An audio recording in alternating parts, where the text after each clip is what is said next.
বন্ধুরা আপনারা ইতিমধ্যে যে ফটোগুলো দেখতে পেয়েছেন এই ফটোগুলো এখন বর্তমানে খুবই ভাইরালের গতিতে আছে। বন্ধুরা আপনারা নিজের নাম দিয়ে ছাতার মাধ্যমে এরকম ধরনের ফটো কিভাবে জেনারেট করবেন আজকের এই ভিডিও দেখে আপনারা শিখতে পারবেন। এই ফটোগুলো এখন খুবই ট্রেন্ডিংয়ে আছে, তাই আপনাদেরকে শিখিয়ে দেব। চলুন শুরু করছি আজকের এই ভিডিও। প্রথমে আপনারা চলে যাবেন গুগলে। আমি চলে যাচ্ছি গুগলে। গুগলে আসার পর এখানে আপনারা সার্চ বাটনে ক্লিক করে দেবেন। সার্চ বাটনে ক্লিক করার পর আপনারা এখানে সার্চ করবেন বিং ইমেজ এআই জেনারেটর। আপনারা এটা লিখে সার্চ করে দেবেন। প্রথমকার যে ওয়েবসাইটটা পেয়ে যাবেন ইমেজ ক্রিয়েটার মাইক্রোসফট। আপনারা প্রথম ওয়েবসাইটে ক্লিক করে দেবেন।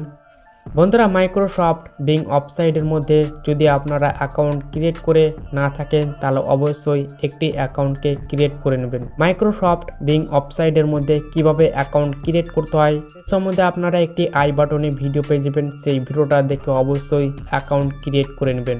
তারপরে এরকমই ইন্টারফেস দেখতে পাবেন। এখানে আপনাদেরকে টেক্সট টাইপ করতে হবে। এখানে আমি টেক্সট টাইপ করে দিচ্ছি। এখানে আমি অলরেডি পেস্ট করে দিলাম।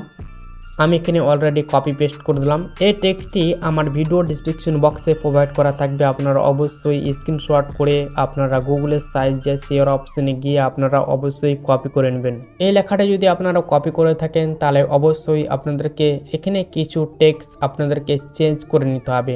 যেমন ভয়েস, যদি আপনারা ভয়েসটা বাড়াতে চান তাহলে এখান থেকে বাড়াতে পারেন বা কমাতে পারেন। এবং আপনারা নিচের দিকে আসলেই দেখতে পাবেন এখানে নাম। এখানে আমি নাম লিখে রেখেছি রকি। এখানে আপনারা আপনার নামটাকে লিখে দিবেন রকি নামটাকে চেঞ্জ করে। এবং আপনারা এখানে দেখতে পাচ্ছেন রেড, গায়ে যেটা পরানো থাকবে আপনারা কি কালার চান সেটা আপনারা এখানে লিখে দিবেন। আমি এখানে লিখেছি রেড, আপনারা চাইলে হলুদ, গ্রিন, সবুজ আপনারা লিখতে পারেন।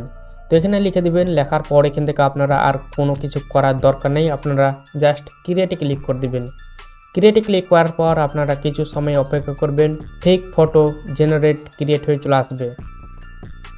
বন্ধুরা আপনারা এখানে দেখতে পাচ্ছেন ফটোগুলো একদম ক্রিয়েট হয়ে চলে এসছে। আপনারা ফটোর ওপরে ক্লিক করে দেবেন। দেখবেন এখানে আপনারা 4টি ফটো পেয়ে যাবেন।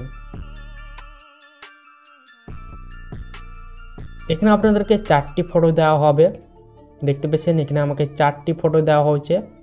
এই ফটোগুলোকে ডাউনলোড করার জন্য আপনারা কি করবেন, আপনারা নিচে দিকে দেখতে পাবেন 3 ডট আছে। আপনারা 3 ডটে ক্লিক করে দেবেন। তারপর ডাউনলোড অপশানে ক্লিক করে ডাউনলোড করে নেবেন। তো এইভাবে আপনারা আপনার নাম দিয়ে আপনারা এরকম ছাতার মাধ্যমে আপনারা এই ধরনের ফটোগুলোকে জেনারেট করতে পারবেন জাস্ট 1 ক্লিকে।